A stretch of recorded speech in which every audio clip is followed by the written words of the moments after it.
సంచలన ఆరోపణలు చేస్తోంది. తనపై గూండాలు దాడి చేశారని పార్టీ నేతలతో చెప్పారు మమతా బెనర్జీ. మమతా బెనర్జీతో ఫోన్ కాల్ సంభాషణను కళ్యాణ్ బెనర్జీ బయటపెట్టారు. ఎన్నికలు గూండాల కనుసన్నల్లో జరిగాయన్నారు మమతా బెనర్జీ. టీఎంసీ కౌంటింగ్ ఏజెంట్లపై దాడులు జరిగాయని మమతా ఆరోపించారు. నిన్న భవానీపూర్ కౌంటింగ్ సెంటర్ లో హై డ్రామా నెలకొంది. టీఎంసీ కౌంటింగ్ ఏజెంట్ పై దాడి తర్వాత ప్రత్యర్థి పార్టీల ఏజెంట్లతోనే కౌంటింగ్ చేశారన్నారు మమతా బెనర్జీ. భవానీపూర్ ఫలితాల్ని తన నుంచి లాగేసుకున్నారన్నారు టీఎంసీ అధినేత్రి. బీజేపీ అనైతికమైన నీచమైన ఆట ఆడిందంటూ మండిపడ్డారు.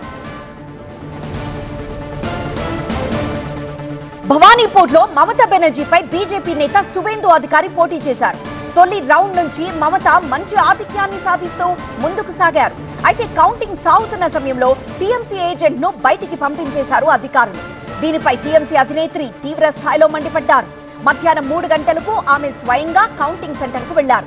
అయితే ఆ సమయంలో కౌంటింగ్ సెంటర్ లో తనపై గూండాలు దాడి చేశారంటూ మమతా బెనర్జీ తమ పార్టీ ఎంపీ అయిన కళ్యాణ్ బెనర్జీకి ఫోన్ చేశారు. భవానీపూర్ తో పాటు చాలా నియోజకవర్గాల్లో ఈ అరాచకాలు జరిగాయని మమత ఆరోపిస్తున్నారు. బీజేపీ అనైతికమైన నీచమైన ఆట ఆడిందంటూ మండిపడుతున్నారు.